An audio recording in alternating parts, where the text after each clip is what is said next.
Hello viewers, welcome back to our YouTube channel.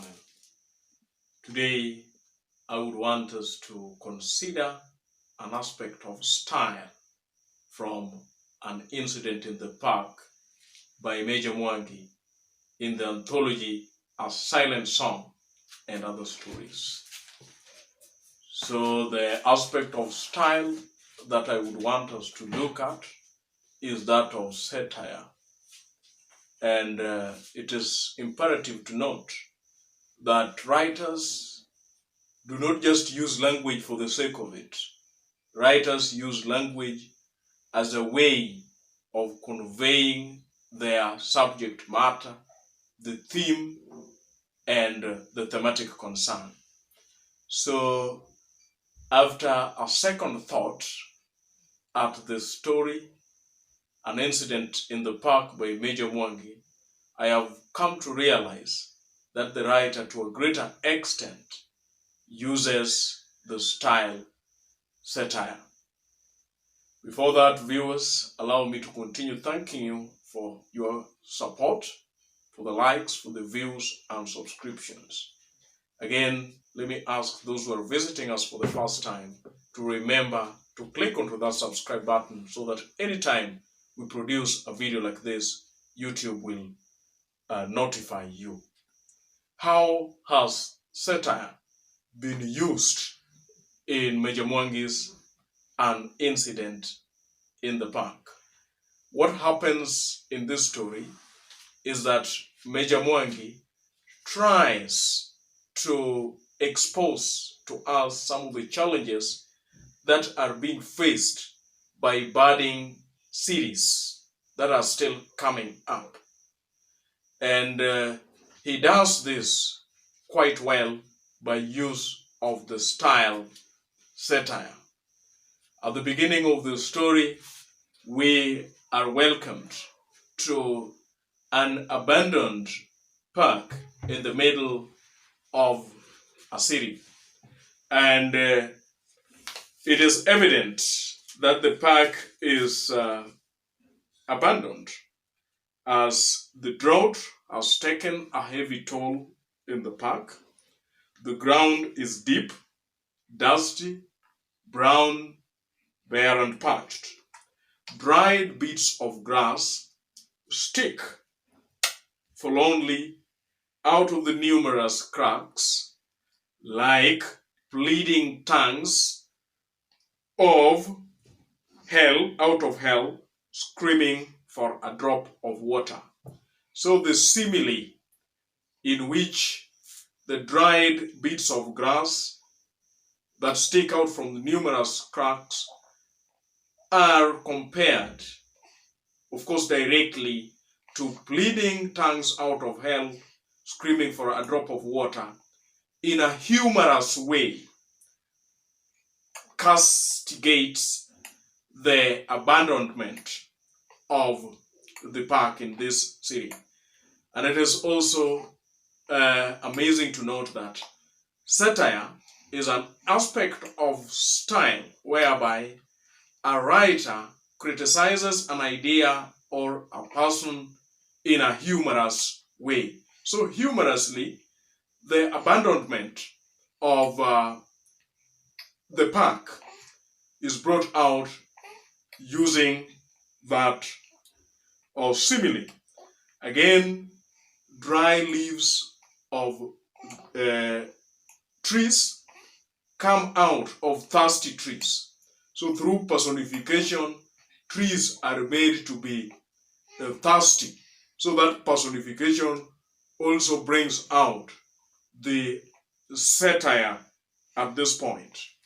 Again, there is a boathouse that is by the lake at the park. This boathouse sits sadly hunched at the shoulders of the lake.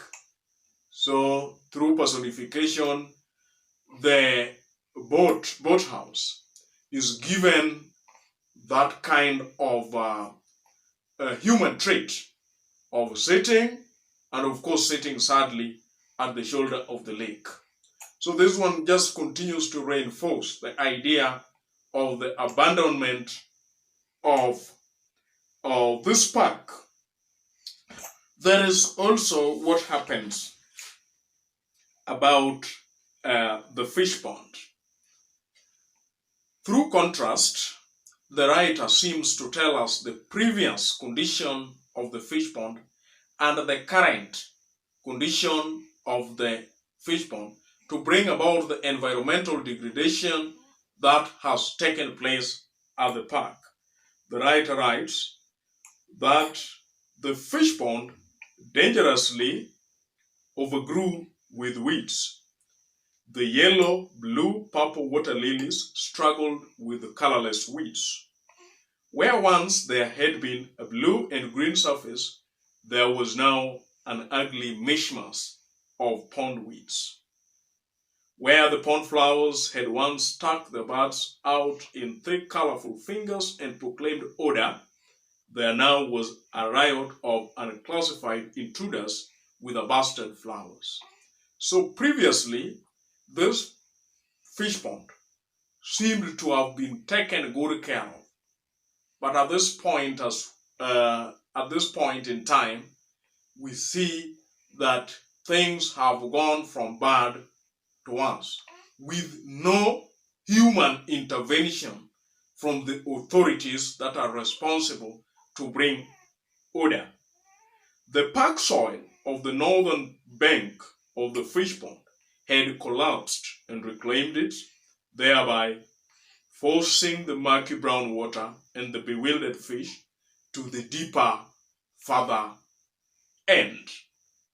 Then it is quite interesting to see the irony that comes about when a certain hairy loafer sits on the board that has been inscribed at the fish pond that do not feed fish. It is ironical that this hairy loafer just sits at the board where it has been inscribed the words, the warning not to feed fish, but he decides to do otherwise. He tosses debris, he tosses pieces of grass, he tosses soil into the water in an attempt, or maybe in a fast, trying to feed the fish.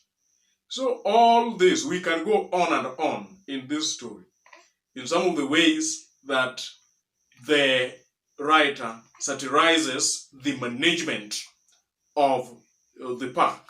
Number two, the kind of noise pollution that exists in the city has also been brought out through satire. And this comes out in the predominant use of onomatopoeic words. We are told that in the city, cars bray on the highway, brakes shriek, ambulances wail, racing against death. Half a kilometer away, trains whistle urgently. So the four onomatopoeic words, which in a subtle way are also used as personification. So there is a kind of double use of stylistic devices. There is the use of onomatopoeia, bray, shriek, wail, and whistle, but they are also personified because cars are made to bray. We know that donkeys are what normally bray. Then humans normally whistle, but at this point, trains are made to whistle. And at the same time, instead of humans shrieking, brakes shriek. And humans normally wail during times of grief. But at this point, we see ambulances wail, racing against death. So the double use of the stylistic devices also tend to create the chaos that are occasioned with the noise pollution in the various cities. Another aspect of style, or another instance of satire, is the traffic congestion. Traffic congestion, which is also a challenge that most cities have to contend with, is brought out in terms of a metaphor. We are told that the city itself lies low, a dormant dragon growling with clogged up traffic. So the clogged up traffic, that is the traffic congestion, makes this city to be a dormant dragon. This metaphor brings out the issue of how traffic congestion has stalled the various cities. Inasmuch as a city is a glorious place to go to, it is still, the operations are still stalled as a result of the traffic congestion. Number 4, the writer also satirizes what I can call the complacency, lack of strategies for those who are in the cities. There is a kind of ambivalence lifestyle in this city. While people or workers move from the ministerial offices through the park into the city to enjoy their meals at the meat roasting cafes, some also queue at the fish and chips joints to take the soggy fried chips taken down with the ketchups. We see a different picture of those who are lounging at the park. It is mentioned to us that if one lay at the park facing the eastern side, then they were met with the frowning faces of Parliament and City Hall clocks. And every hour on the dot, they struck together. And always they were regulating the tired city's pulse and reminding the park loungers just how many hours they had wasted lying idle, pleading with them to get up and be useful. So there is a clique of park loungers who do not have anything to do with themselves, but theirs is just to lounge at the park. In most cases, they shook their heads defiantly at the insistent clocks and went back to their sleep. So, through satire, the writer seems to bring out these park loungers as lazy people who do not want to earn a dime for themselves. And that could be a representation of people like the ice cream man. There's this ice cream man who tries to block the way of the workers from the ministerial offices. And it is quite interesting that he has been selling here at the park, but then he did not sell yesterday. Not the day before yesterday. Not even today has he sold even a single bar of ice cream.